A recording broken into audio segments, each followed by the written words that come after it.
You've been handed a problem, a big one. Maybe it is to redesign an app, launch a new product, or fix a frustrating user experience. The clock is ticking and everyone's looking at you for a solution. So, where do you start?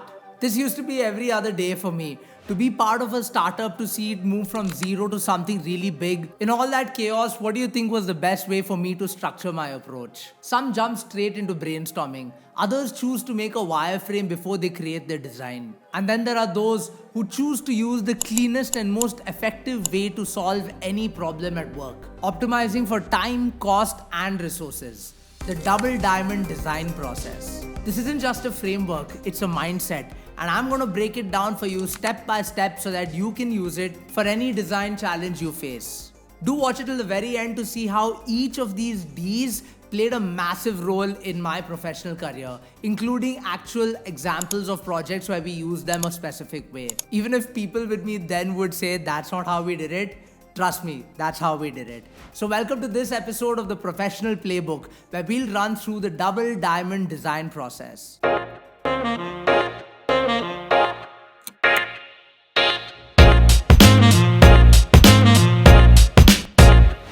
What is the double diamond design process? At its core, it's a very user-centric approach that helps teams move from the problem identification stage to the solution execution stage without getting lost in all the chaos. And as ironic as it may be looking at what the double diamond design process looks like, considering how it's not really a linear phase, it's still very easy to understand. It consists of 4 phases. Discover, where you explore and gather insights. Next, to define, choose where to focus. Develop, where you start conceptualizing your solutions. And finally, deliver, where you select and finalize details. If it sounds abstract, don't worry, we're about to make it real. So let's start off with the first phase, discover. The biggest mistake in product design: jumping to solutions before truly understanding the problem. This is where the discover phase comes in. Basically, what you're expected to do is try and gather as much insight and information as possible before even taking a stab at the problem. When I was an intern at Volvo a very long time ago, the problem statement given to us was to reduce the manufacture time of a single truck, which was typically around 90 minutes. Of course, fresh out of college, your neurons are firing a very specific way. You come with a ton of ideas, right? We're going to do this, we're going to do that. We're going to rearrange the assembly line. We're going to probably add more tools that are going to help things move faster. But what we were made to do was at least spend 3.5 weeks before that to gather as much information and validate any of these thoughts or ideas that we had. For days on end, all we did was talk to engineers on the floor. We just observed them, sat like potential creeps, honestly, but just sat and watched them at work and figured out where exactly what kind of time is being spent performing a particular activity, so to say. And then we kept reviewing past data, production reports and anomalies, for example, on which day were more trucks manufactured as opposed to some other day when it was lesser, and why. And honestly, without that deep dive, there would have been so many things that we wouldn't even have been able to identify. It's crazy how much you don't see until you really look. And that's exactly why research is everything in product design, and why discover is the first D of the double diamond design process. So how do you do it? 1. Understand the brief. 2. Define research methods. 3. Conduct primary research. And 4. Conduct secondary research. To cut the fluff, don't rush. At this stage, you aren't trying to solve the problem. You're looking for deep insight that can help you identify how to. Pro tip: brainstorming sessions, batting ideas back and forth with other people is a great way to kind of start this phase out. And this works for any form of project. I was giving an example of how it worked out for me in Volvo when we were approaching that particular problem statement. But say even if it is for a new social media account that you all want to start, right? But even if it's something specific in line with what you're looking to do, I'm sure this rationale and thought process kind of fits in over there, which is why I said it's not a framework as much as it is a mindset.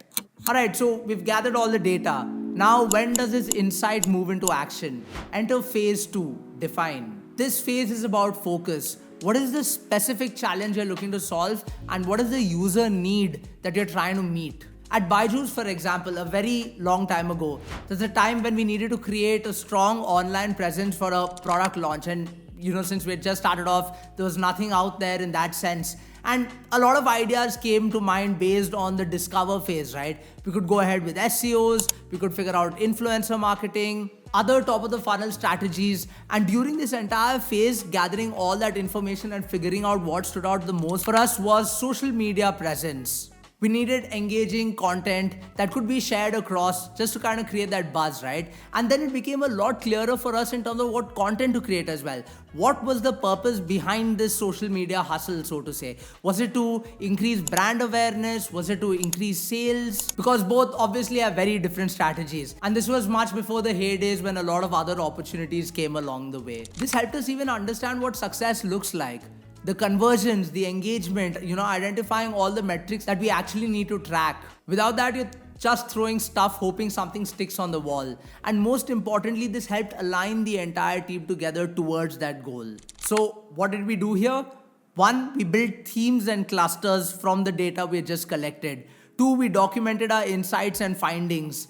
3, we then deduce areas of opportunities. And 4, eventually form appropriate questions. Because only when you know exactly how to put those questions that you need to answer in place, can you answer them the right way. The define phase obviously acknowledges for agility. You spent a lot of time in the discover phase gathering insight. So now what is expected for you to do is things much faster and converge towards a particular point, right? In our case, for example, we put a publishing calendar in place, just to kind of have that in speed, just to kind of anchor the team's bandwidth and the effort that we'd have to put in based on that. And of course, we weren't able to really stick to that. Dynamically, things move along the way, but having a yardstick at the very beginning just makes it easier to synthesize all that data into definition. Next comes phase 3, which is develop. This is where ideas finally take shape. Before that though, if you like this content and you found it useful, please don't forget to like, share and subscribe. I've created this channel with the hopes of helping as many people as possible with their creative journey. So if you're somebody looking for hacks, frameworks, AI tools and whatnot to increase your workflow, then I couldn't recommend myself anymore. Onwards with develop. This is where the magic finally starts happening. It's the phase of brainstorming, rapid prototyping and testing your solutions. Years later, while working on Epic, we were looking for new reading experiences, something more immersive than what already existed as the read to me feature. And that's where the develop phase kicked in to help us take all those insights and make something real. What did we do? First, we brainstormed like crazy. We explored motion comics, interactive storytelling, even layered animations to see what felt the most engaging. Then we put everything to the test. What kept kids hooked? What actually kept them wanting to read more? And of course, this wasn't a one-person job. Everyone from writers, designers, developers, and even educators all got together with their thoughts to enable this particular idea to come into fruition. Because the more brains you have coming from different perspectives joining in to solve the solution, the more all-round the idea. Sure, some ideas failed, some got refined, but broadly, what did we do? 1, ideate on the problem statement. 2, evaluate and rate all these ideas. 3, lock on the main strategy and idea finally. And 4, set design visions and approaches. Don't forget, cross-functional collaboration plays a crucial role in this phase.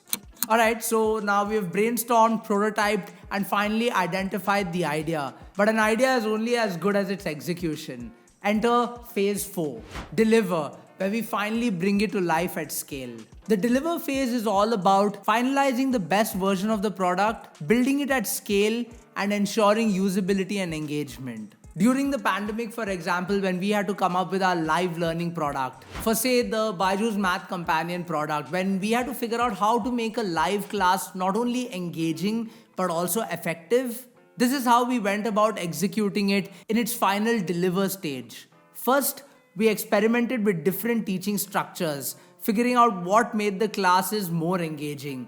Then we tested everything on live students, because what looks good in theory doesn't always in practice. And finally, we kept tweaking based on real-time feedback, because engagement isn't a one-size-fits-all solution. And after doing this, the biggest insight that we got, 1, live communication matters way more than fancy visuals. And two-way communication made it very crucial to make these classes effective. In the end, it wasn't just about making content look cool, it was making sure it actually worked. So how do you go about it in the deliver phase? 1, you prototype and test.